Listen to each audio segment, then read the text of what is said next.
I'm Muriel Bowser. I am the mayor of Washington, D.C. I am joined by our Congresswoman Eleanor Holmes Norton, Council Chairman Phil Mendelson, and members of the Council of the District of Columbia. We are here on a beautiful day in our beautiful city, and our priority is to keep Washington, D.C. a beautiful world-class city.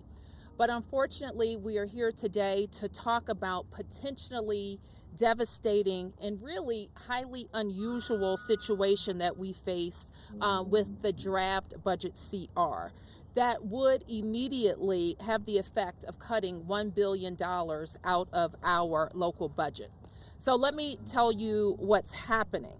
In the most recent continuing resolution language, it ignores our already congressionally approved fiscal 2025 budget. Instead, it would peg us at FY24 levels, the levels that federal agencies are, because they do not have an approved FY25 budget. But we are not a federal agency. We are a city, county, state all at once, and we provide direct services to the people of the District of Columbia, visitors to the District of Columbia, businesses in the District of Columbia, diplomats and visiting heads of state, and everyone who works here in the Congress. Our budget was balanced and approved. And if we go back to fiscal 2024 levels, we would be forced to reduce spending by $1.1 billion in only 6 months. But here is why we're here today, because Congress can fix this. They can fix this $1.1 billion problem that we have brought to their attention in the draft CR.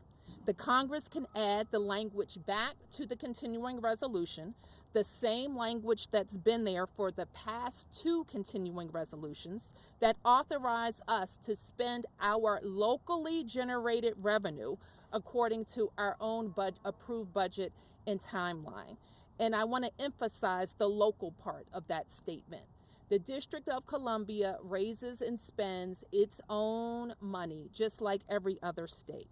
So remember that the budget we're talking about, this budget, the approved FY25 budget, was introduced by me and approved by this council. It focuses on 3 main areas: public safety, public education, and economic growth. Disrupting those investments won't be good for DC or our country. And this is not just about us. Certainly, we are concerned about the 700,000 taxpaying Americans that call DC home, but it's also about our nation's capital. And so I want Americans across the country to know that we are proud of our city. We are a growing city. In fact, if we were a state last year, we would have been the fastest improving state in the nation. We balanced our budgets. We have 28 balanced budgets. We have increased visitation. Americans from around the country and people from around the world broke a record last year, and we have driven down violent crime to the lowest levels in 30 years. And actually, this is a good time to visit the district because soon we'll have beautiful cherry blossoms as well.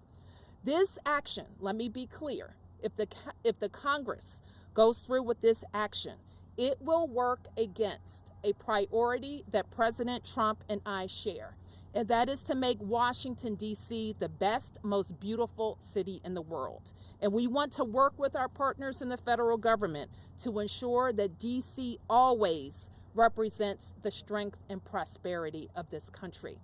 I'm pleased now to introduce our Congresswoman Eleanor Holmes Norton, who always works with her colleagues to make sure that any anomalies are addressed.